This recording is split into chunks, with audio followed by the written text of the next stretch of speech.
I'll go ahead and call the meeting to order. Our first item up today is roll call. So let's go ahead and do roll call.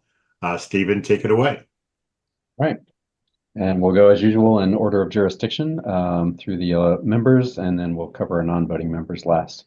So for City of Banks, Mayor Jones. Here. Thank you.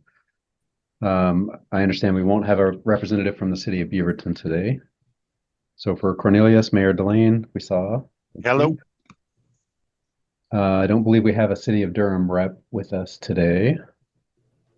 We'll keep an eye out. For Forest Grove, Mayor Wenzel, or Councilor Gustafson may not have joined yet. So we'll keep an eye out for them. For Hillsboro, Mayor Callaway. Here. Thank you. King City, Mayor Thompson. Here. Thank you. North Plains, Mayor Linehan. I believe she's joined yet. Mayor Lenahan is doing a mayor's training for the LLC/Oregon Mayors Association. All right. And we'll keep an eye out for her. Alternate would be James Fage, I think. Okay, and for City of Sherwood, Council President Young. Here. Thank you. City of Tigard, Mayor Lube. Here. Thank you. For Tualatin, Mayor Bubenik.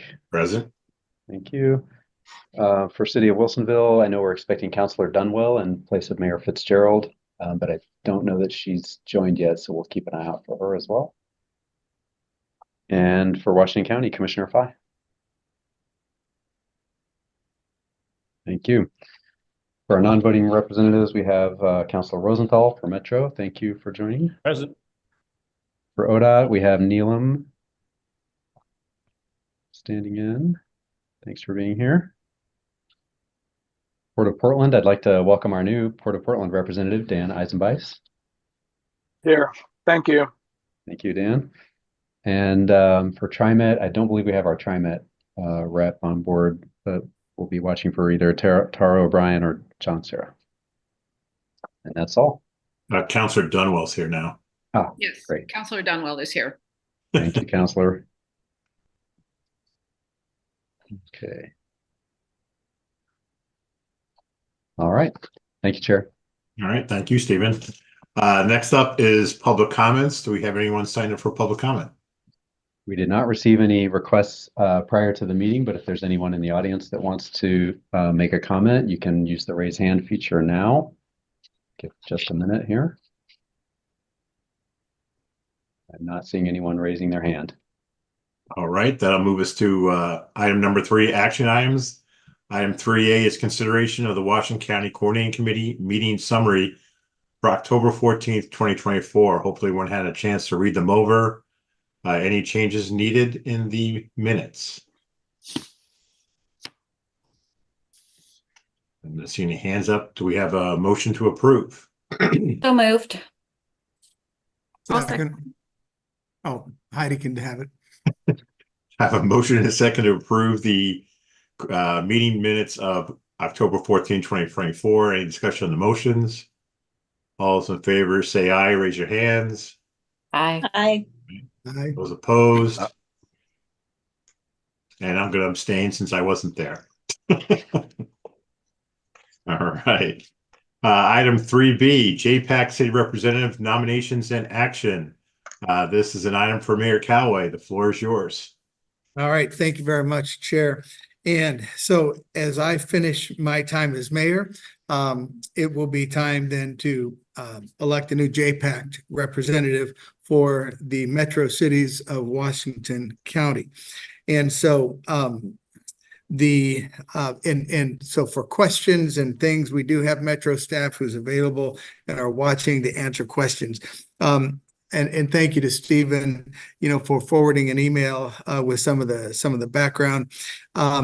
So traditionally, when JPACT was formed, and I don't mean to go down too far into the weeds, but Beaverton was the largest city in Washington County at that point, and Rob Drake was filled that role. And then when Mayor Doyle came in, Mayor Doyle was the JPACT rep.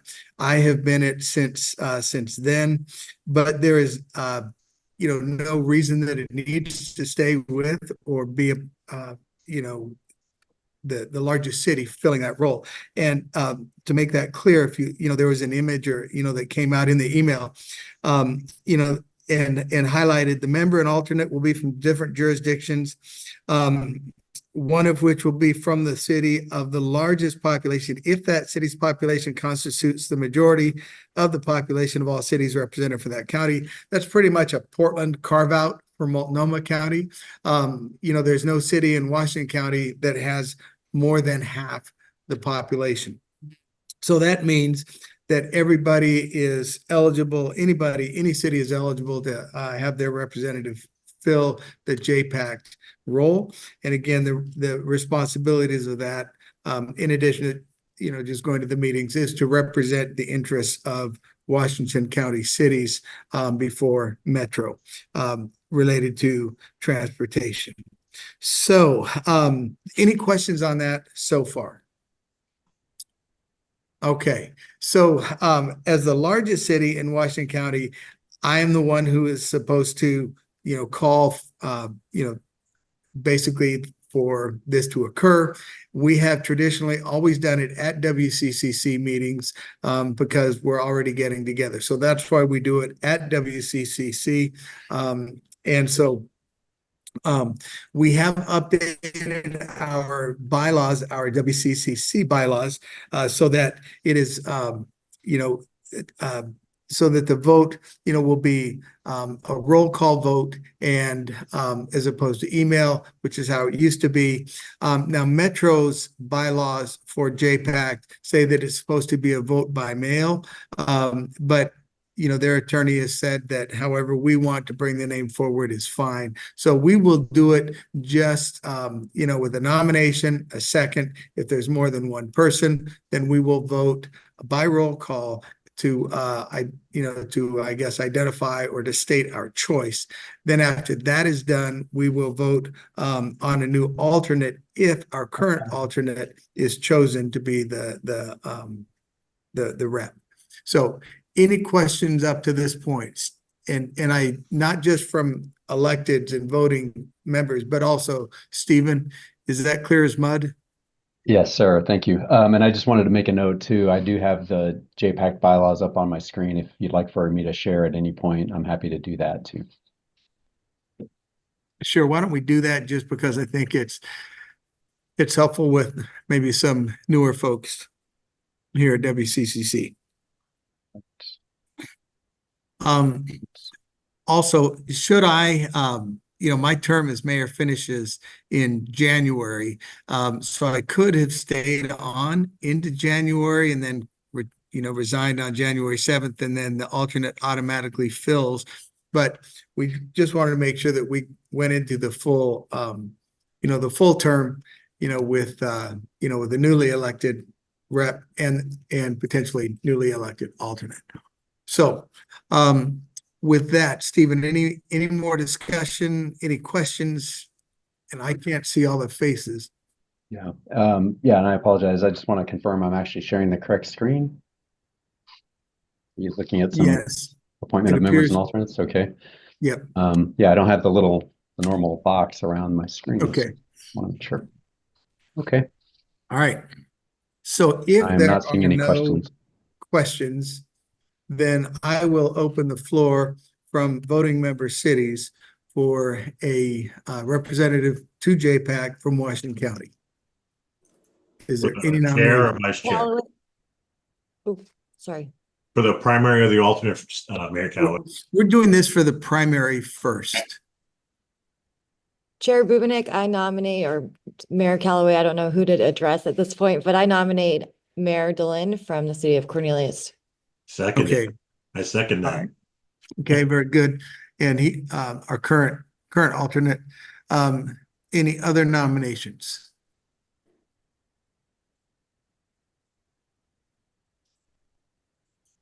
Okay, seeing and hearing none. Stephen, we good for discussion? Okay. Sorry, I muted. Go back Yes, to full screen for that so we can see everybody. Oh, yes. good. Do that. All right, that's much better. All right. And there may not be much need for discussion with just one person, but I will just say Jeff is well informed, has done a great job of representing Washington County cities when I have not been able to be in attendance at JPACT. It meets on Thursday mornings once a month, 7:30 to 9:30, and Jeff has worked his work schedule around so that he can be there either in person or online as is required. Commissioner Fai.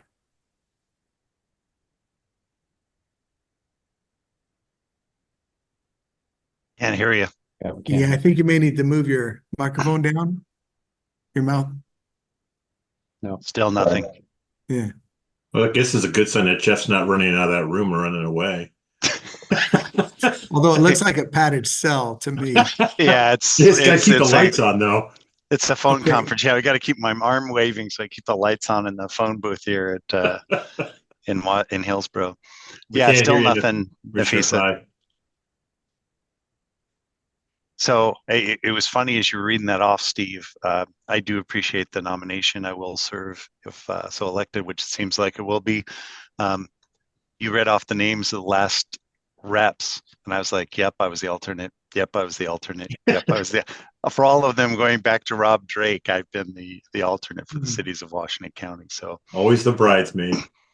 and it's fine. I've always been happy to do that. I filled in where necessary, and I feel comfortable representing our group because even on things where there's been times where, and that's why I've always asked to make sure that we discuss it, right? If there's dissension of opinion within our group, I want to make sure that when we're coming to the table, we're representing either that dissent, that that there's diverse opinion on this, but what is the majority? What did our team as the Washington County Coordinating Committee recommend for the representation JPAC? And I think you can't represent if you can't carry that forward with the same interest and energy that you would if it was your own opinion. So I think that's very important, and I think I've done that for this group in the past with JPAC when I've sat at the table and when Steve's been unable in the last couple of years. And we've had a diversity of opinion on a couple of points, but it wasn't the majority opinions what I carried forward. So I think we got that figured out for the primary, and we can't seem to get Well, hang on just a Nafisa's second. audio Nafisa, on. do you have That she might be It looks like rejoining. she logged off to rejoin to see if that fixes Okay. the audio. All right. Well, and I don't think, so I think Nafisa had comments. She's not a voting member city. So I think we can go ahead without her presence, and I'm seeing some nod from staff. So Stephen, can we have a roll call, and we'll, I think, do it in order of alphabetical order, which is how we do it for attendance and whatnot. So to be clear, all we're doing right now is voting basically affirmative for Jeff to be the new JPACT rep. And then after this is decided, we'll do an alternate. Okay. And just a reminder, this is only for the metro area cities, so I'll be skipping over the non-metro cities. So, and I know we don't have a representative for City of Beaverton today. So for City of Cornelius, Mayor Delane. I'll vote for myself. Yeah, I'll be that guy. Okay. City of Durham, we don't have a rep still. All right, so I'll move on to Forest Grove, Mayor Wenzel. Yes. All right, thank you. For Hillsboro, Mayor Callaway. Aye. Thank you. King City, Mayor Thompson. Yes. Thank you. City of Sherwood, Council President Young. Yes. Thank you. City of Tigard, Mayor Liu. Aye. Thank you. City of Tualatin, Mayor Bubenik. Emphatic yes. Thank you. City of Wilsonville, Councilor Dunwell. Yes. Excellent. Okay, well, that carries unanimously for the eligible and present cities. Very good. Thank you. And I'll just assume, Mayor Bubenik, your emphatic yes is not just that you're glad to see me gone. So, all right. So now we're looking for an alternate that will be filling Jeff's current position, and will again just need to be available on Thursdays, and also whenever briefings, I would imagine, occur as well. So any nominations from the floor? I nominate Mayor Lube of Tigard. I I'll second that. second. Okay. Any discussion? I was just gonna say, it sounds like Mayor Wenzel's just excited to sign other people up for things today. I know, I feel really bad. I actually reached out. I just can't make, I was gonna volunteer to be the alternate, but I can't make that meeting time. Yeah, it's a tough time. Yeah, so I apologize. I think Mayor Wenzel just likes giving out homework assignments, you know? So, and I will just say, you know, Roy served on JPACT, WCCC, Region 1 Act, and that really eliminated cracks, provided some safety net. And with Heidi being the co-chair of Region 1 Act, to me, this is a good way to make sure that we've got just full engagement, communication, and minimizing whatever cracks things might fall through. And So I want to just make sure I've Yep. got this for the meeting summary. We had Mayor Wenzel, I believe, made the motion, and did we had a second? Or were I made the waiting? motion and Mayor Wenzel seconded. Thank you. Sorry. Oh, good. All right, may we have a roll call then? Yes. Sorry, just catching up my notes. Okay, we'll go through the same order again. This time for the alternate, Mayor Lube. So for City of Beaverton, again, no representative on hand. For Cornelius, Mayor Delane. Aye. Thank you. We don't have a Durham representative. For Forest Grove, Mayor Wenzel. Yes. Thank you. City of Hillsboro, Mayor Callaway. Aye. Thank you. City of King City, Mayor Thompson. Yes. Thank you. City of Sherwood, Council President Young. Yes. Thank you. City of Tigard, Mayor Lube. Aye. Thank you. City of Tualatin, Mayor Bubenik. A grateful yes. Excellent. And for City of Wilsonville, Councilor Dunwell. Yes. Excellent. Okay, also unanimous of all those present. All right, thank you both for your willingness to serve. Thanks for those who voted for them. I know that we have Metro staff who's watching, but Stephen, could you craft a letter? And I guess we'll have, I guess it would come from Frank, but if we can just let Metro know who the new JPAC reps are for Washington County cities, that'd be great. Yeah, and I think we'll touch base with actually Metro staff and see what they would like to have. But I don't want to send it as a WCCC letter per se, because it really is a Okay, city action. Yeah. well, just send it with chocolate chip cookies, and no matter what, they'll be glad to get it. Okay. I'm sure they will be glad to have it either way. Right. Thank you. Thank With you. that, I'm done. Mayor Wenzel, didn't you have a question? Well, no, I was just wondering, Commissioner Fai has rejoined, so I didn't know if she wanted to add any comments and just check her audio, or you're okay. You want to try your audio, Commissioner, and just make sure we can hear you now?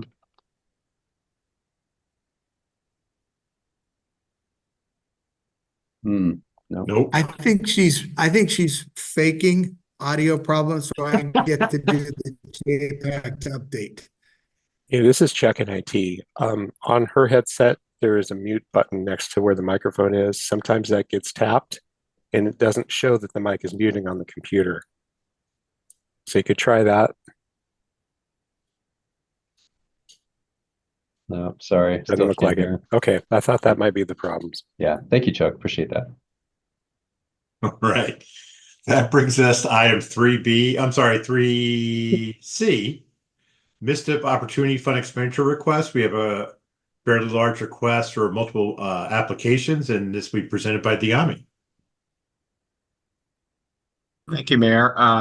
Good afternoon, Mayor and Commissioners. Diami Valentine, Principal Transportation Planner with Washington County. And as noted, we have a substantial request before you for MSTIP Opportunity Fund, and a reminder that this is for the Regional Flexible Fund allocation.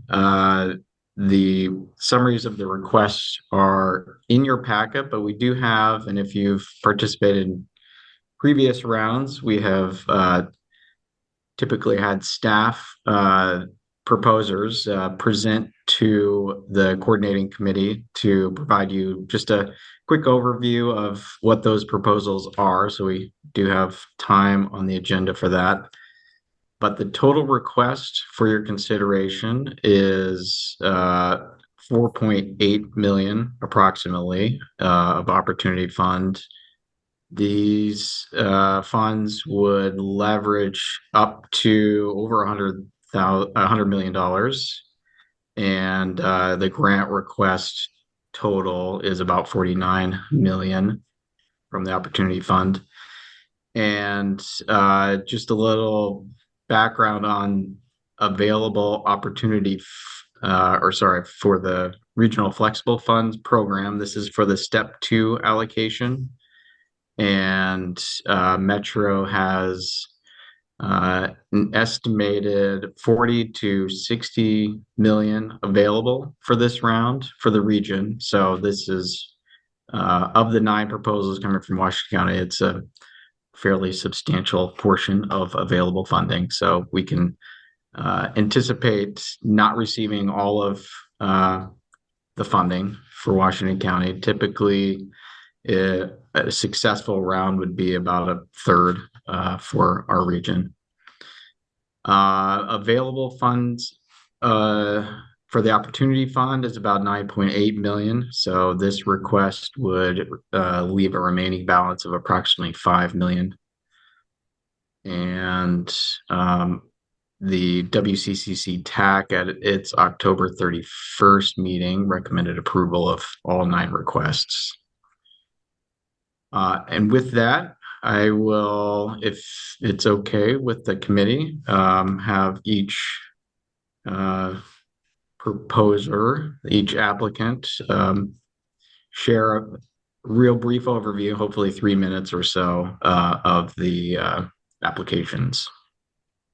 We'll just go in alphabetical order, starting with the City of Beaverton. And I believe Kara Hall is on. Yes, good afternoon, everyone. So, hello, I'm Kara Hall. I'm the Assistant City Transportation Engineer at the City of Beaverton, and I'm joining this afternoon to give you a quick overview of our proposed project request. So our proposed project will construct a portion of the Downtown Loop Complete Street Concept Plan, which was adopted by City Council in 2023 and establishes a vision of a vibrant, inclusive downtown with streets that are designed to be safe and feel safe for everyone. So transportation improvements along Hall Boulevard and Watson Avenue are critical north-south corridors through downtown Beaverton will create a strong connection between Old Town and Beaverton Central in the downtown Beaverton Regional Center. The city's proposed project would design and construct a 2-block segment of the loop on Hall Boulevard between Southwest 3rd and Southwest 5th Street. That's the segment highlighted there in orange on the map. And this project would help to increase safety and access to several key destinations in the area, including the Beaverton City Library, which is located at the corner of Hall and 5th, as well as the Beaverton Farmers Market and Beaverton City Park, as well as a planned senior affordable housing project, which will also be located at 5th and Hall and is one of 3 Metro affordable housing projects in the city of Beaverton. The project also leverages 2 federal grants, which were previously awarded to the loop. In fiscal year 24-25, the city will be working on a $2 million federal raised planning grant to complete 30% design of the entire loop project. In addition, $5.6 million in federal community project funding is secured for phase 1 demonstration between 1st and 3rd on Hall Boulevard. That will begin in 2027 on the segment directly north of the proposed project. If we can advance to the next slide.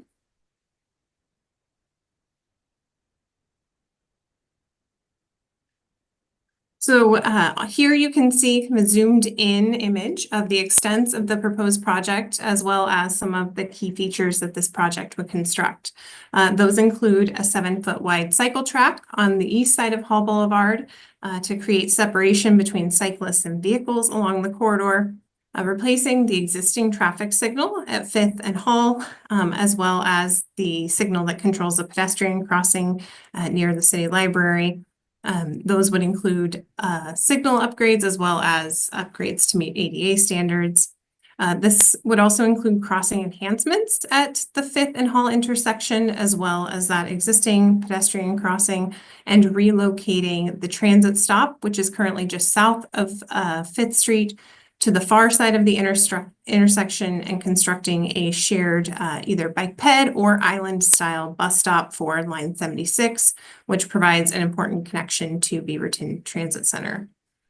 Based on the work completed to date, this project is estimated to cost $6.7 million, and the city is seeking MSTIP Opportunity Funds for the required match. Thank you. Thanks. Chair, my only question, is Hall Boulevard named after Kara Hall?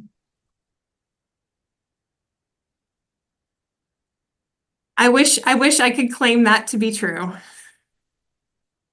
Just a lucky coincidence. Any other questions for Ms. Hall? All right, let's move on to the next project. All right, next up we have Hillsboro, and Greg Snyder's here. Thank you so much, Diami, and it's good to be in front of you, mayors and commissioner. We're here today to ask for $175,000 in MSTIP Opportunity Funds, and that's really a match. We're asking for the match to match the city of Hillsboro. $395,000 we're bringing to the table, plus TriMet another $370,000 to really do a technology upgrade at the 185th Avenue at-grade rail crossing. What we've been doing over the last several years is advancing two strategies for the overcrossing. One is that we know that there's not much, an hour is still going to contain 60 minutes, and we have to manage that amount of time, and we have to share it among modes at that rail crossing. And this technology upgrade will be in a huge help in this interim time between the permanent overcrossing and then what we have today. We know that even if we were funded today to get the permanent overcrossing in design and construction, it would still be between 6 to 8 years out. So we're trying to do something in the interim to really advance the technological aspects of the crossing. And there's really 4 elements to it, and I'll kind of share, Diami, if I can share the screen just for a second to give a sense of the photograph or the aerial photography that you can see. I don't know, can you see that aerial photograph? We Yes, can Greg. see it. Okay, great. So 185th Avenue here to the north and south, and baseline is to the east and west. And you'll see the grade crossing, the at-grade crossing, sits just 200 feet north.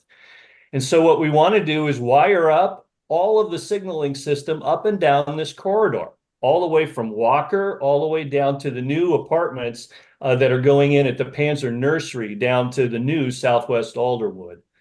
What this would enable us to do is that the light rail vehicles can talk to the rail controller, and the rail controller can talk better to the signal, so that we could manage time and make sure that during those times when we get a lot of rail preemptions, that we could manage the signal system before the train actually arrives, and then secondarily after it departs. We're also going to create a slip lane for a better bus improvement, which is one of the top really time-saving moves for the bus system. It's Route 52 on this street, and we intend to build that slip lane so that they can get through the intersection in a much faster manner. So overall, we've got a good multi-jurisdictional project. We've got Washington County already on board, intergovernmental agreement with our associates over at TriMet as well, to really do a major tech upgrade, not just for the region, but for this intersection as well. I'll be happy to take any questions that you might have. Any Great. questions? Could we get that picture of the intersection back up again? Yes. Because I just want to point out where the lights are in that intersection. You can end up with the green light for north and south when you have a train going across east and west. So it means that during the green light cycle, you don't have cars that can move because the train is preventing that from happening. And so again, it just creates all kinds of bottlenecks and backups in all, in both directions. And, Hillsboro is to the right or to the left on that screen where the apartments are. And that's one of Washington County's affordable housing projects. To the right is Washington County and Beaverton. So, this is I just want to emphasize that this is a regional, multi-jurisdictional project benefit. Thanks, Mayor. Any other questions? All right, I guess King City's up next. Michael Weston's on. Great. Hey, good afternoon, councilors and mayors. How's it everyone doing? Good, Mike, how about you? Good. So we are working on the West Side Trail segment. I'll share my screen if I can and just kind of give you an overview of where we're at. And then we'll kind of bounce through some of these images here. So hopefully everyone can see the map provided by Tigard. Thank you, Tigard. I like to use your mapping system. It's very nice stuff. The West Side Trail, essentially for our segment, goes from Beef Bend down to the Tualatin River. It's this segment right here. It's about a mile long. Our projection is to come up with a series of trails, parking, and crossing. Can everyone now see the rollout map? We're still seeing the aerial, Mike. Okay, hang on one second. Let's switch really quick. There we go. Okay, now we see it. Now, yeah. Okay, so the design has about a mile worth of trail. It's the bridgehead that would go across to Heritage Pines at a future point in time. Has the parking and the kayak launch at the bottom. It includes the trail underneath the Bonneville power lines, some infrastructure expansions, wetland enhancements, and essentially extends all the way up to Beef Bend. The total project cost is estimated about $5.8 million. We're asking for $580,000 in MSTIP funds. Any overages the city is planning on covering through our system development charges for transportation and parks as a function of the Kingston Terrace plan development, and then also our reserves. So I just wanted to keep it quick, but this will provide vital links for infrastructure that should promote housing in the Kingston Terrace area. It should also promote a nice linear park structure and future connections both north and south along the West Side Trail. With that, I'll stop sharing. Don't want to take up too much time and happy to answer any questions if you have them. Questions for Mike?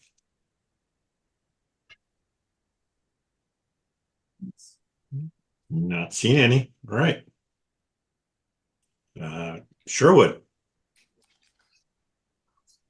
Good afternoon, everyone. Thanks for the opportunity to present this project as well. I'll share my screen real quick. Eric Rutledge, CD Director with City of Sherwood. So our project is Cedar Creek Trail Phase 2. We completed Phase 1 just a few years ago. A lot of positive feedback on that trail segment. So would like to go for Phase 2 as quickly as possible. It is part of the Ice Age Tonkin Trail. That trail is envisioned to connect the Willamette River to the Tualatin River in various different locations, but through the cities of Wilsonville, Tualatin, and Sherwood. So, it'll be the funding we're applying for would apply only to the trail portion within Sherwood, but if we can build out that whole segment, it should have benefits, through the whole sort of southwest Portland metro region. Total project cost 10.83 million. The MSTIP request 750,000, which includes well, the city will put forward our share of the local match as well. Here's a rendering of phase 2. Kind of sits within Cedar Creek, and I have a map here. Scroll down to this. So phase 1, which we completed, was right in this area here. It connects Old Town Sherwood to Highway 99, and we'd like to finish the Cedar Creek Trail through Sherwood, connect Highway 99 all the way up to really to the Tualatin River National Wildlife Refuge. So it would connect to Roy Rogers, but that would get us close enough, you know, in essence, to have a connection to the wildlife refuge. Also relates to Sherwood West. You may know that we're applying for a UGP expansion this cycle. Sherwood West is just right here. So it's going to get to the corner of Sherwood West as well. So we're looking, you know, not just current city limits, but how do we connect Sherwood West in to current city limits and to the wildlife refuge? And this would enable that connection as well. We worked with Metro to do some analysis on how the trail will be used and reductions in greenhouse gases, et cetera. So because of the regional nature of the trail, we're expecting about over 300,000 users per year, even on this section, and then 52,000 miles in vehicle miles traveled per year reduction. So thanks for the opportunity to present. Happy to take any questions. Questions for Eric? Pretty quiet group today. All right. Thanks, Eric. Let's see, City of Tigard. All right. Hello, everyone. Thank you for the opportunity to speak today on behalf of the City of Tigard and our project. My name's Tiffany Gerke. I'm the Principal Transportation Planner. I'm going to share my screen. Let's see here.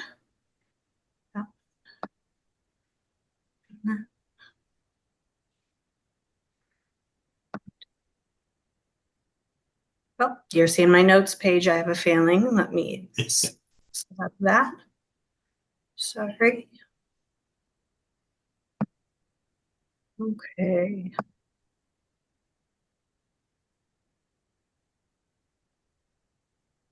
I'm going to take up all my time with just sharing my screen. No worries. All right, 1 second. Now you should be able to see my presentation slides. Excellent. So I'm presenting on behalf of the project North Dakota Street. It's the bridge replacement. As you all know, we've invested a lot in finalizing the Fano Creek Trail. We're on our last segment, and that's just on the southern segment, and we're in the process of our project development environmental review in that last segment. However, now since the pieces to the north have all been constructed, what we're really trying to work on is connecting our residents to that trail so it can truly be that regional transportation facility. So this piece is definitely a vital component to get people to the Fano Creek Trail. So I have highlighted here in this yellow box, sorry, the map is a little busy here, but you can see the Fano Creek Trail. You can see parks like the Bagan Street Park, you can see Steve Street Park. There is actually a plan for a bridge across 217. So we really do have a vision of a greater connectivity to get people from that Greenberg area across 217 to the Fano Creek Trail. So currently North Dakota Bridge is deficient. It does not meet environmental standards. It is prone to flooding, doesn't meet the seismic activity requirements. So it is a deficient bridge. It currently just has two travel lanes, two 12-foot travel lanes, no bike facility, no sidewalks. It does have like a little, again, deficient kind of pedestrian crossing, I guess, or pedestrian route just on the bridge segment alone, but does not have an ADA accessible facility along it. So what we're proposing is having a brand new bridge structure, 2 7-foot buffered bike lanes, 1 in each direction, 2 6-foot sidewalks, 11-foot travel lanes, of course, raising that bridge, lengthening it to meet environmental requirements. And of course, ADA crossings. This facility also does cross the railroad track here, which the west runs along. And again, it currently doesn't have any ADA accessible crossing there. So this would have that channelized crossing to allow those that are using wheelchairs to be better aligned with that 90-degree crossing with the flangeway. So you wouldn't have anyone getting caught in the flangeway gaps. The project would also include lighting, would also include an RFB at the Fano Creek crossing, and some, of course, curb ramp improvements at the Fano Creek crossing, the Fano Creek Trail crossing, sorry. And then the project is going to cost approximately, unfortunately, it has gone up, but we have it programmed for 2028. We have currently allocated quite a bit of funds already to it, and we have local bridge funds of 3.5 million, but the total price is 27 million. We're asking for 8 million of RUFA step 2 funds and about 822,000 from MSTIP. And then Tigard is looking into ways to fund the rest and prioritize that. So you can see, I just wanted to show this just because this does show kind of the neighborhood bike streets, the multimodal, multi-use paths, the crossings that exist, where we do have some issues with, routes that are a little bit more higher stress for bike ped. So as you can see, especially once that future bike ped crossing occurs, you're going to have access by more low stress options to get to the Fano Creek Trail. We do have a future project that is planned just to the east of this. So that would be our Tiedemann project, but this would be that connection to that Tiedemann project. And it also does, these are the high equity needs areas that we've identified in the darker colors. So it does help connect those individuals that are in the higher equity needs areas to the Fano Creek Trail. It also does connect students in a walkable, bikeable route to school. And with that, thank you for the opportunity to present today. If there are any questions, I'd be happy to answer. Can you take off the Zoom or the stop presenting so we can see each other, please? It looks like Mayor Beatty has her hand up. Thank you, Frank. No question, more just a comment of a heavy utilizer of the Fano Creek Trail that this project, I think, is worthy of our support. It is a very underutilized trail considering the investment. It goes through the majority of all of our cities. And so while this doesn't directly benefit a lot of us, I think getting people to trails that we've already invested in is kind of the way of the future. So great plan. Happy to support it. Thank you for bringing this forward. Thank you. All right. Any other questions, comments? All right. That brings up Washington County on behalf of THPRD.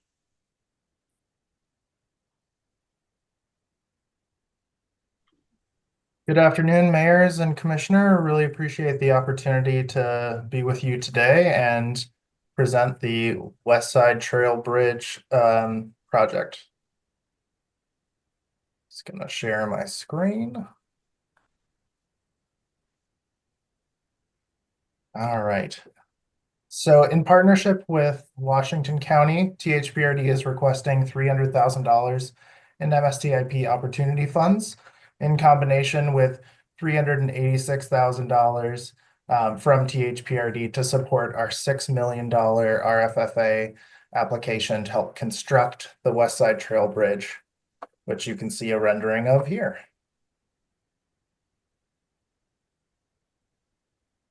The West Side Trail Bridge is a regional active transportation facility. It will help complete a major gap in that transportation network and provide users with a safe, dedicated crossing of US Highway 26. The proposed project will contribute toward funding towards the construction phase, which will build on the current design and engineering phase that THPRD is engaged in right now.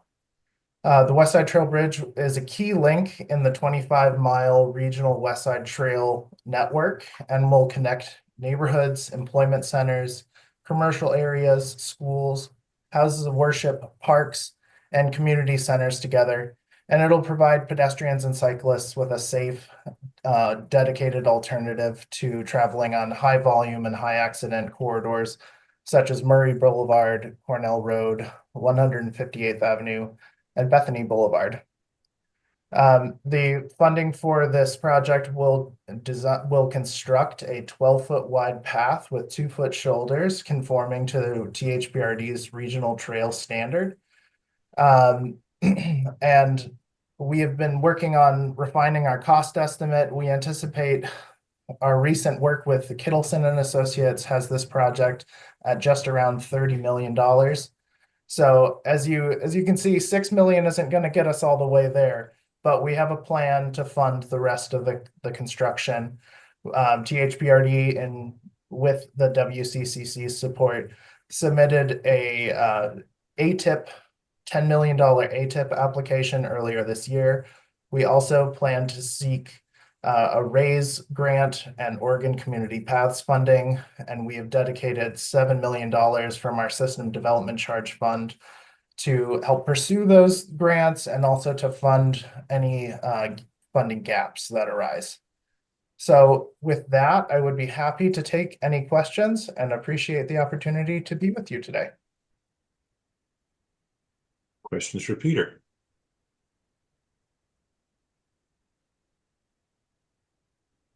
All right, seeing none, we'll go ahead and move on to the 3 projects for Washington County.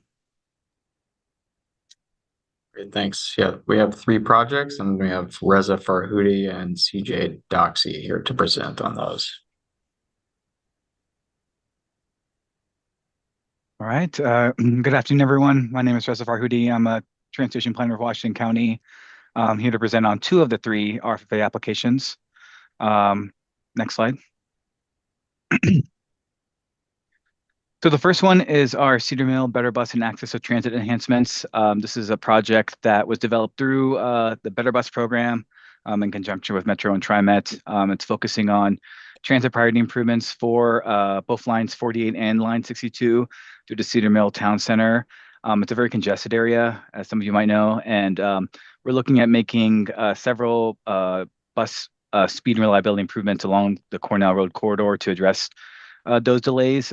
We think, based on analysis from the Better Bus team, that this could save up to a minute per trip eastbound, which is a lot of time savings during those congested PM hours. So we'd be having transit signal priority along multiple intersections along the corridor, and then some queue bypasses, some business access and transit lanes, and other laneway improvements to facilitate more rapid movement of buses through the corridor. We're also looking at improving access to transit. So we are planning on 2 new enhanced crossings to address gaps in the system. One between Murray and Barnes Road on Cornell, and another between Barnes and Saltzman, that intersection, and then the intersection further down at Barnes and 118th to serve the Timberland Town Center area. And so we're looking at some kind of either a rapid flashing beacon or a pedestrian hybrid beacon to facilitate that safe connection. And it'll also include a new right turn lane at Cornell Road at Barnes, which will help alleviate congestion for all vehicles. It's really a multimodal project that we're planning here. And we're looking to receive funding for design and construction. So the total project cost is a little under $6.7 million. We've received a commitment from Metro and TriMet for up to $837,000 to fund near-term design and engineering prior to 2028. And then our RFA, our MSTIP Op Fund request would be $601,000 to make up the difference for the RFA. Is there any questions about this project? All right, seeing none, let's move on. The second project that we're going after is the Beaverton Creek Trail Merlot Road Improvements Project. So this would close a critical gap on the regional trail and active transportation network in Washington County. This would fund a 12-foot multi-use path along the south side of Merlot Road for about a half mile. So helping to get folks from Aloha, including connecting the new Augusta Lane pedestrian bridge, bike and pedestrian bridge, all the way to the Merlo Road Max Station, connects to Beaverton Creek Trail, the West Side Trail. So really would help unlock more active transportation trips in this part of Washington County. And it also would help connect folks to schools, housing, nature, the nature park there, and other employment in the area, including Nike. And this would include funding for design and construction. So the total project cost is about $5.8 million, and we're requesting $597,000 from the MSTIP Op Fund, with the balance to be made up by the Step 2 process. Any questions on this project? All right, hearing none, we'll go to the third one. CJ? Good afternoon, mayors and councilors. My name is CJ Doxey. I am a senior planner with the transportation team here. I'm going to give you a brief overview of the project application for the Southwest 175th Avenue. It is a project development project that is being submitted in partnership with the city of Beaverton. Southwest 175th Avenue is a 2-lane rural road that doesn't include adequate bicycle and pedestrian facilities for a growing area. The Southwest 175th Avenue is also a key north-south transportation route in the area. And so this project is looking to do data collection, environmental studies, preliminary engineering, and right-of-way identification to improve the facility with the multimodal elements in mind, and to realign Southwest 175th Avenue between Southwest Cooper Mountain and Southwest Silver Lane Ridge. The project will produce plans that include a lot of the elements included in this slide, which are intended to promote a multimodal safe facility as the area grows. The project development is estimated to cost a total of approximately $2.9 million. The match amount for that would be just a bit under $300,000, which is being requested as part of the Opportunity Fund. With that, I will leave it there and open it for any questions on that particular project. Any questions on the 175th Avenue project? Or I can see 4 people, so if you could stop presenting so we can see folks, please. Absolutely. All right. Any questions on this project? Seeing none, that's the whole list of projects. Any discussion on the requests?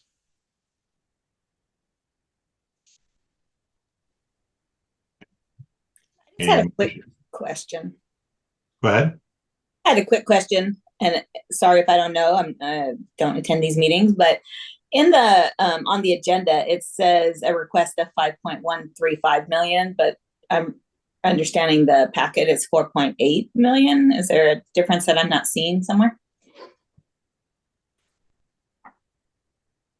No, that is just a discrepancy. There was some revisions between what the WCCC TAC took action on and what was included in your packet. So the correct ask is that 4.8 million.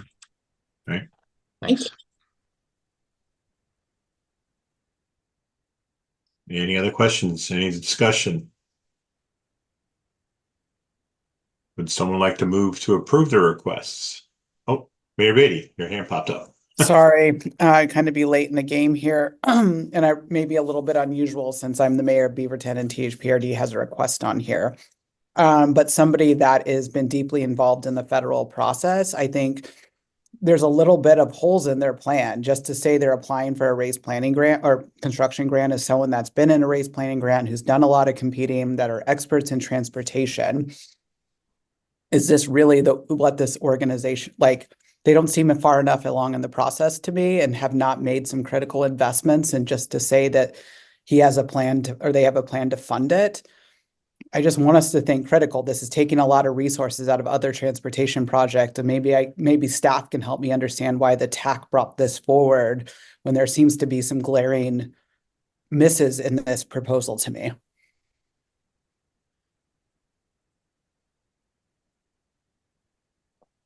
I mean, just in terms of, I think the WCCC tax consideration, it was, just kind of continuing to build on the success of prior RFFA rounds. The THPRD proposal did have design dollars awarded during the previous round, and understanding that Metro staff may take your valid concerns into consideration. But we think, and I'll let Peter speak to the feeling around the other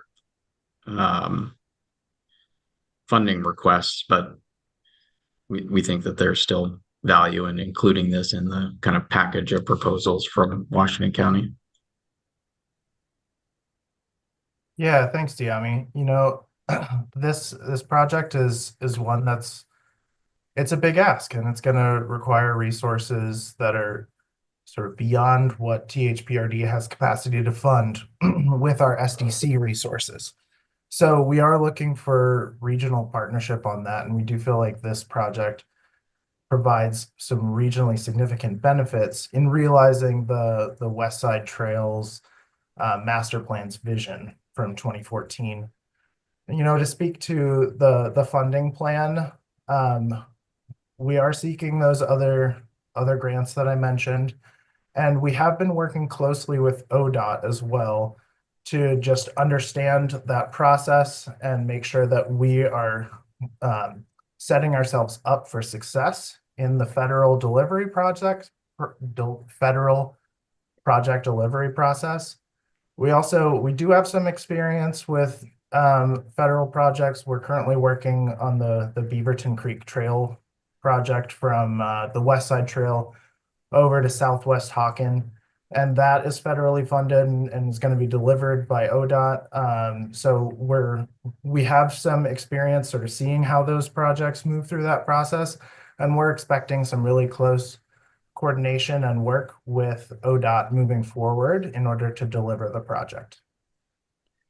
I appreciate that, but we're hearing from ODOT that there's not enough resources to do federal projects. And so this project, WCCC, is going to be directly competing with all of the other cities, and they're asked in this same arena. So I think it would do us well to criticize some of these projects and the funding sources and how they're coming forward, because there has been very few raised construction grants actually given.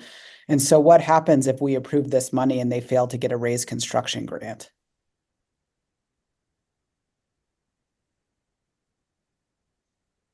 Stephen?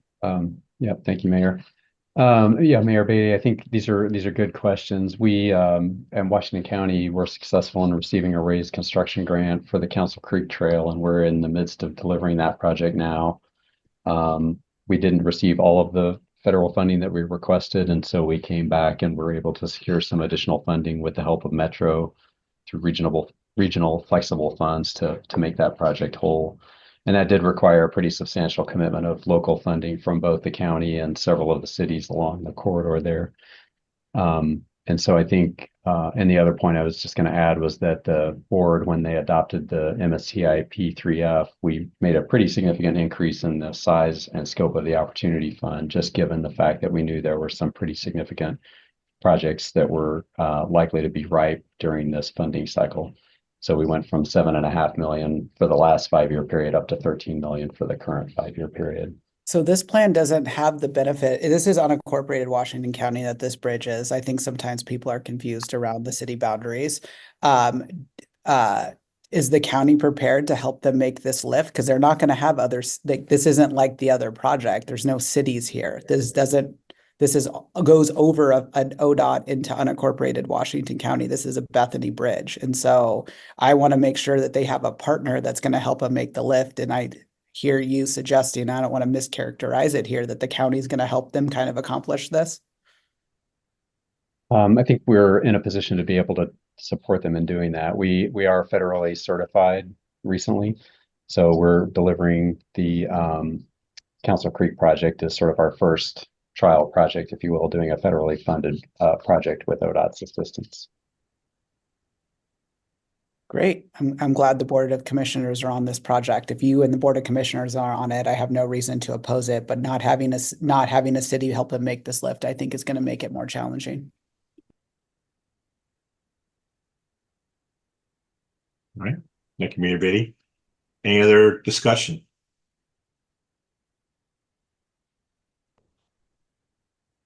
All right. Ed, state, yeah. Go ahead, Frank. Mayor Dean. Yeah, I don't think Mayor Beatty's one of her questions wasn't answered. So we're all leaning towards this. It sounds like it's the county's going to help support it. But what happens if they don't get the money? How does that return then? Could you answer that part of Mayor Beatty's question? Yeah.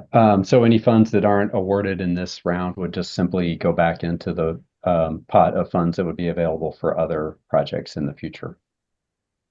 So this is a kind of a tentative commitment of funding. If THPRD was successful in securing the construction grant, the money would be allocated at that point. If they are unsuccessful, the money just stays in the Opportunity Fund and is available for other projects. Okay. And that was why I was trying to understand was the how much of a commitment and how much would be lost if we didn't make the next steps. Thank you. Yeah, no, thank you for the reminder about that part of the question. But go back to there was an initial comment, I think Diami said only usually a third of these get approved. So they approved a third of dollars or a third of projects. Going to Mayor Beatty's point of could a couple of 3 of these projects proceed, or would there be negative impact if this project, TPHRDs, what would be the impact on the overall probability that of these several projects, 1 or 2 would get awarded?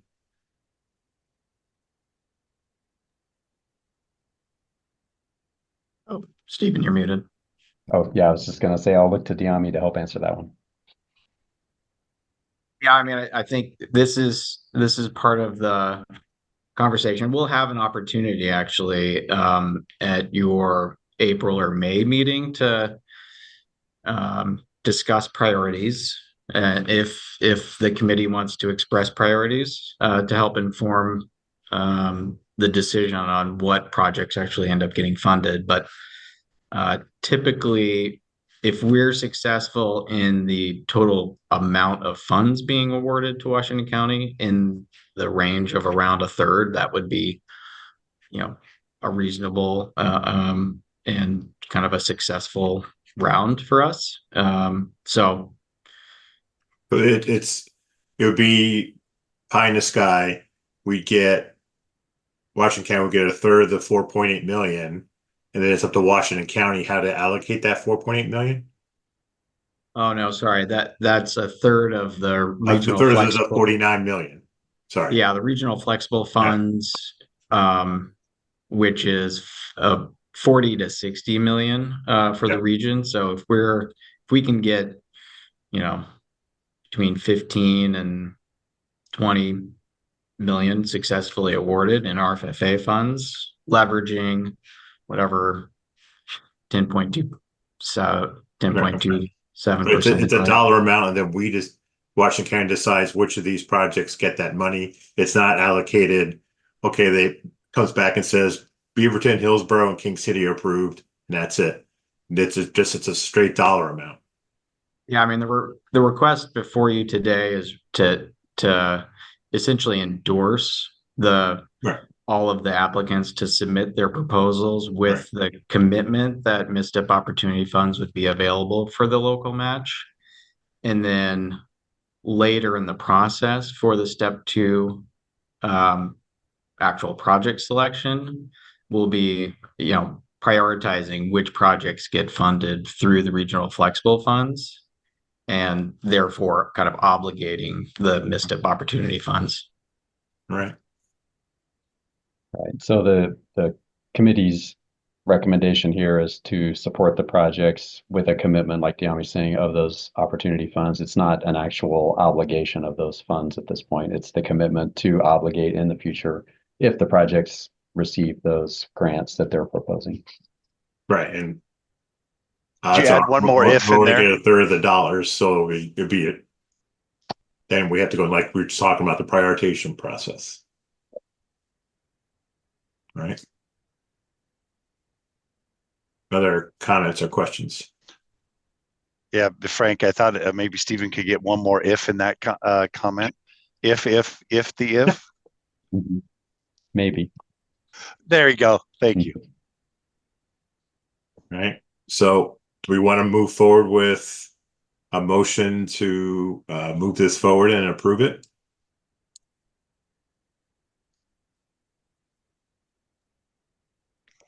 Expenditure request?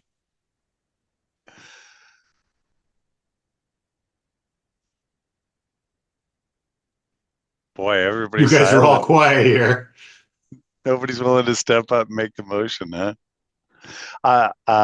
As the person with the lowest, no dog in the fight here, I can make the motion that we move this consideration forward for the representation of the Washington County. All right, I have a motion, a second to approve the MSTIP Opportunity Fund expenditure request. Any discussions on these motions? All right, all those in favor? Sorry, hold on, Frank. Sorry, Okay. one more thing. Go I ahead, just Mary think Beth. that like we need, MSTEP is something all of the cities are deeply concerned about, the amount of funding that's going to be left, the potential that's going to be cut. And so I think we have a future conversation ahead of us of when we approve these and they don't make it to fruition, how long, what the shot clock is, how it comes back to us. Because as somebody that is deeply engaged in federal projects, that deeply understands RUFA and raised construction, a lot of these are not going to make it. And like, those are like part of the critical funding path and how projects come to MSTEP in the process. It sometimes they come early, sometimes they come later, but we have a future conversation that I think we need to have around this, because as resources become tighter and tighter, our requests are going to compete against each other more and more. All these projects are going to compete in RUFA. We're all competing against each other. Then they're all going to compete in raised construction, and not all of them are going to win. And we already have projects underway. We already have projects with significant federal funding in it. And we know federal funding is going to become less and less over the next couple of years. So my hope would be that I'm going to vote yes on this package today, but we need to have these projects coming back to us with some greater certainty around the funding. And if they don't get the next level of funding, I mean, it's very unlikely raised construction is going to make it past the next 2 years. And so if you're not already prepared to take a bite of the apple, you probably have already missed the boat. Well, to Mayor Barry's point, I remember we've talked about the shot clock before, Stephen. I think back when we had the in-person meeting, when we went forward with the increased opportunity fund, not remembering the details of it, but we have discussed what the shot clock should be. Do we need to revisit that, like Mayor Bates asking? So the board's adopted rules of procedure essentially just spell out what we talked about earlier. Essentially, you as the coordinating committee have the ability to make these funding commitments to support these grant requests. Again, if the grants are not successful, the funds remain in the opportunity fund bucket, if you will, and available for future grant requests. So the grants are cyclical. So as different grant opportunities come back around, any funds not actually appropriated from prior rounds are still going to be available to support future grant requests. But this round is multiple years.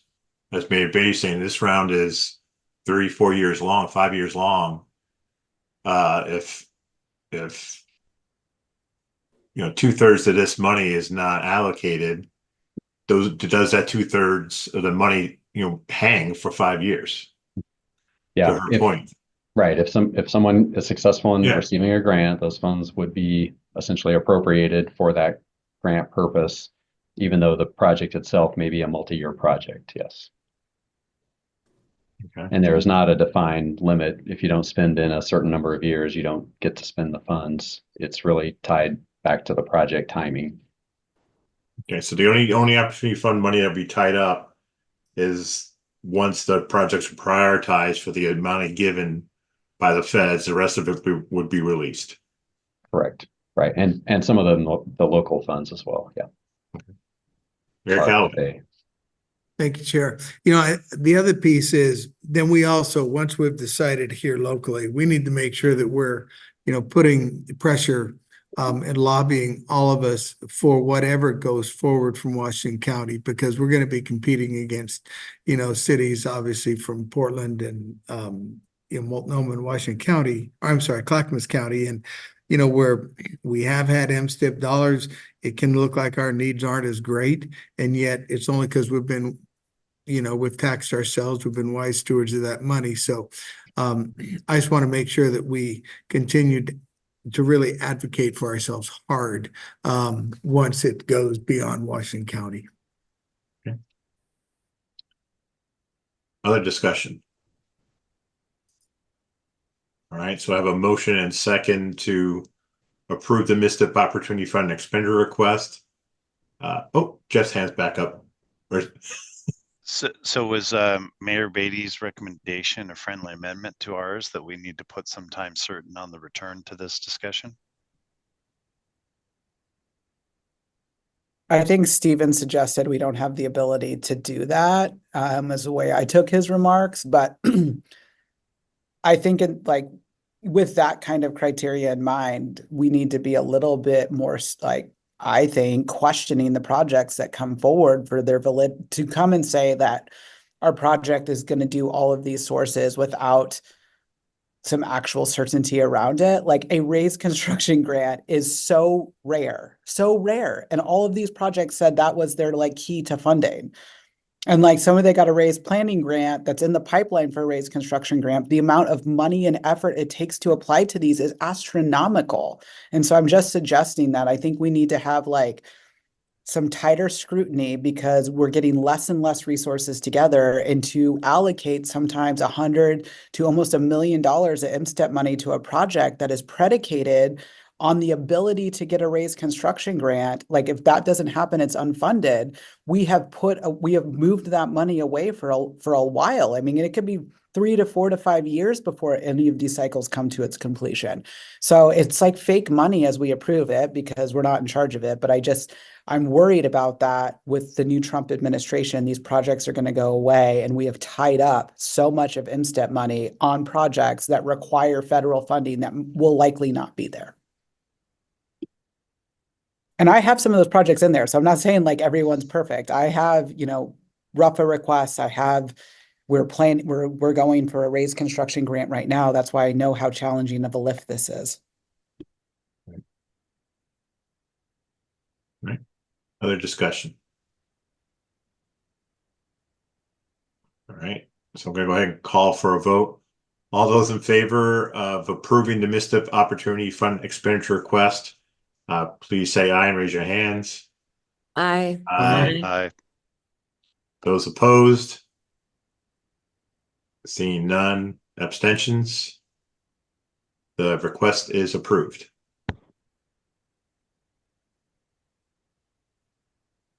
But with Mayor Beatty's concerns duly noted.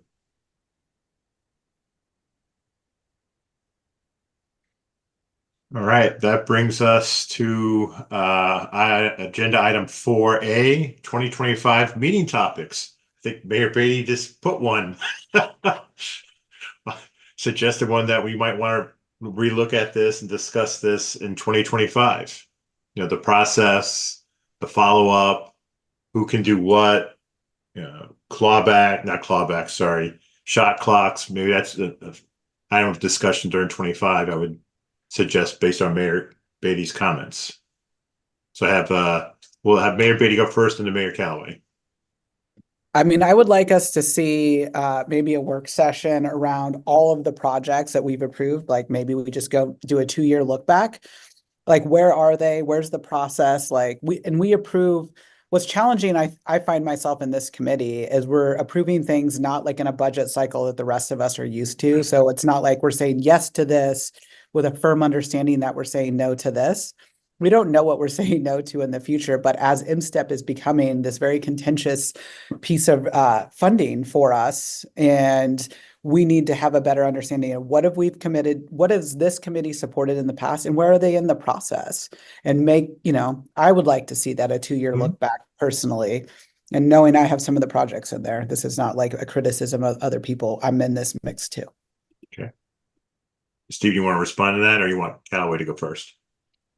I'll just respond very quickly. I think we actually do keep track of all of our opportunity fund requests, and so I think we can pull that information together and we can just share it out to via email. And then if you'd like to have us schedule a work session or a briefing on it, we're happy to do that at a future meeting. I think we may have some time in December, but if not, we can bring it back early next year too. Okay. Mayor Callaway. Thank you, Chair. So you can, 2025, obviously I'm gone, so you can take this for what it's worth. One is, Mayor Beatty brought up MSTIP. And so we should make sure that we have ongoing, information about where we are with MSTIP or where the county is with MSTIP. That can never be over communicated with us. And I think traditionally, I'll just say there are times that I wish that some information had been shared more quickly. I think that, an ongoing agenda item with transportation funding, with the state, the county, and the federal, legislature is going to be in session, another Trump 2.0, what's that going to look like? So I think just ongoing transportation funding updates. Maybe the west extension down to Salem. There is potential there and opportunity there. West is always going to be here because if it were to disappear, all the money that the feds gave would have to be refunded, returned. And we don't have money for that. So how can we then make West a more viable option? And one way could be extending it to Salem and see what's the likelihood, what's the opportunity for that. And then, 99W continues to be something that, drives attention, and it should, pun intended, as we get folks from Yamhill County, commuters, if we can look at it, is it a potential transportation corridor or transit corridor, excuse me, but 99W just needs to continue to stay on the radar in a major way. Thanks. All right. I'll just dovetail a little bit on that when we had the budget discussion with the commissioners, maybe put something on the January or February agenda about the status of the county budget. I've already been filled in that the process has started. Future Commissioner Snyder gave me a snapshot, and obviously it's not good.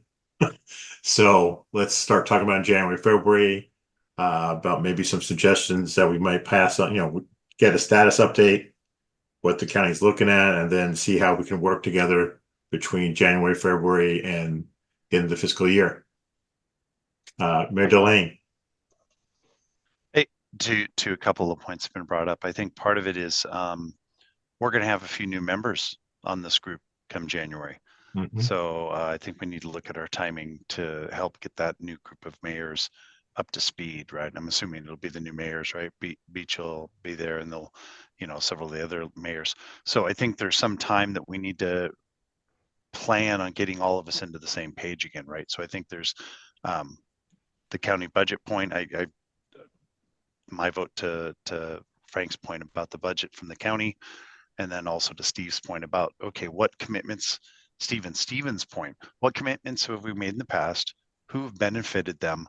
So that we kind of see how the history of this group has been applied with financials, and then where are we looking forward? So that was part of a workshop, and I don't know if that we need to probably get together maybe for a couple hours in person, maybe in February. I'm not sure when the exact best time is, but that came off the top of my head is, do we get everybody together when we're all seated, because some of us seat in December, some in January. Get everybody together, make sure they all know where they're supposed to be on that second Monday of the month or third Monday for this meeting, and then get us all together and look at that history, what the previous commitments are, what opportunities are in the future, and how the money's tied up and what the funding is looking like. So that's my big one for kind of the spring. And then I think we'll be, as usual, we will be actively adapting to what's going on with the state legislature to see where they're coming around. Because we've all put a big push on transportation, but what is actually going to come out of that, or in what shape is that going to come out of it? And we will need to actively as a group kind of lean into that from Washington County and probably from the metropolitan mayors is how that goes too, right? Kind of talking both those groups up. So as far as focus things for the next year, I think that's it. And then legislatively, what do we want to start queuing up, right? These things can take a long time. Is there something legislatively we want to change? I know from my personal perspective, it's where the urban reserves are, or urban and rural reserves, because our community's done. We're locked in. We're done basically. So I think that's on something that's on my list. Thank you.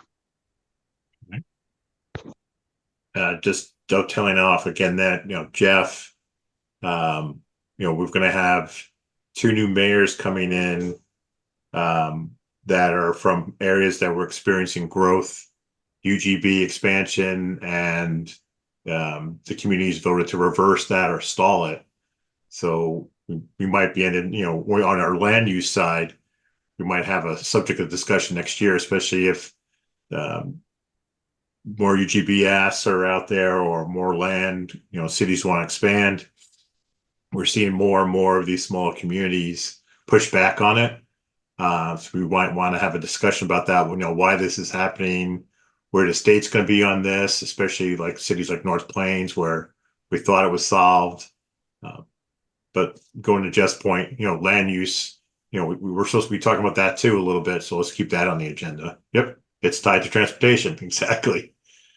Talk about transportation. John, you're up. Thank you, Chair. Slightly different theme here, but I know that TriMet would be interested in coming to this group with a presentation about the work that we are doing on safety and security right now. We continue to hear from riders that that's one of the top things that they have concerns about on TriMet.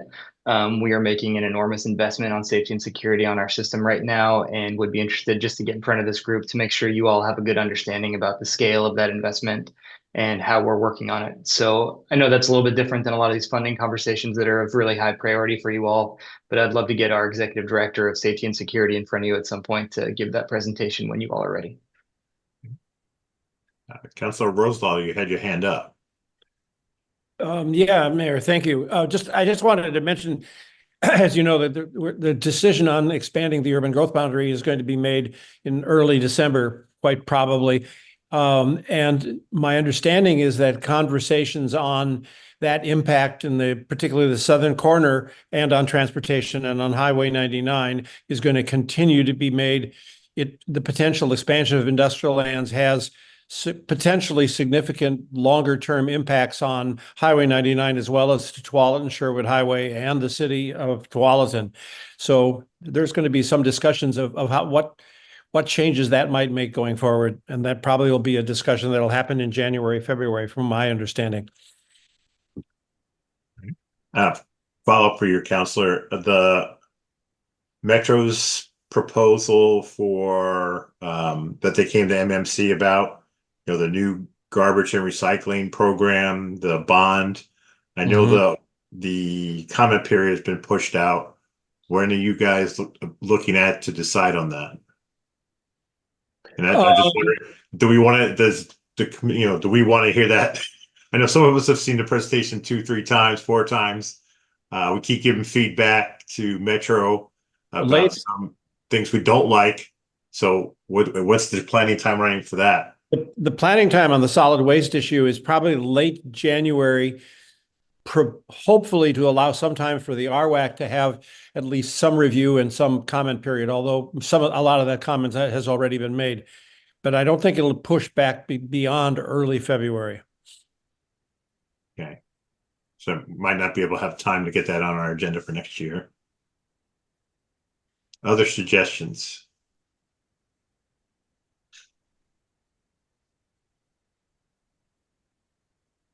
Nothing from ODOT? No suggestions, ODOT? Nothing from DLOM? You want us to discuss anything?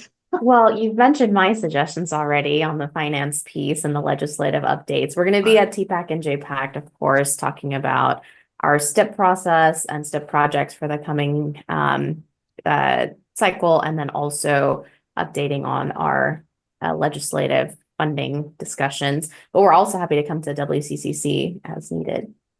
Yeah, especially on 99W, because it's your baby and we want it fixed. Yes, it is definitely on our list. All right. Other suggestions?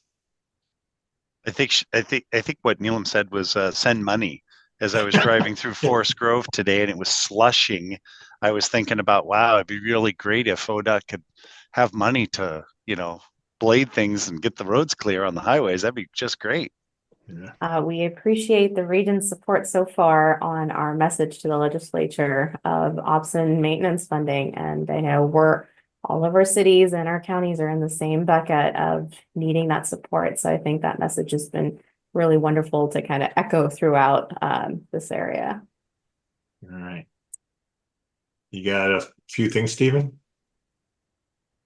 I don't. We are I'm saying for suggestions I'm talking about. Yeah, no, I was going to say, I think we're always looking for future topics. We'll be coming back in December to talk with you a little bit about some work that we're going to be doing at the county, working on looking at transportation funding more holistically beyond just MSTIP.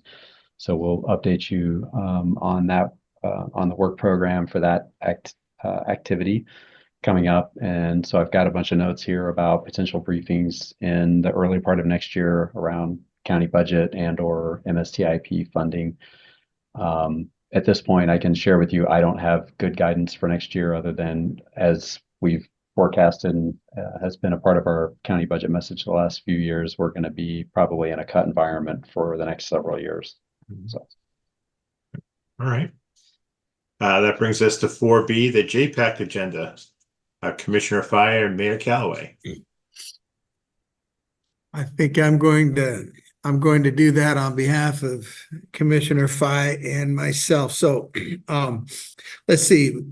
We'll have updates from the JPACT chair on REFA Step 2. I guess their website crashed, and so things have been extended to Friday, November 22nd for the application. So it's going to be a pretty short update on that item. We'll have a resolution to amend 6 projects, which are in the 24 to 27 MTIP.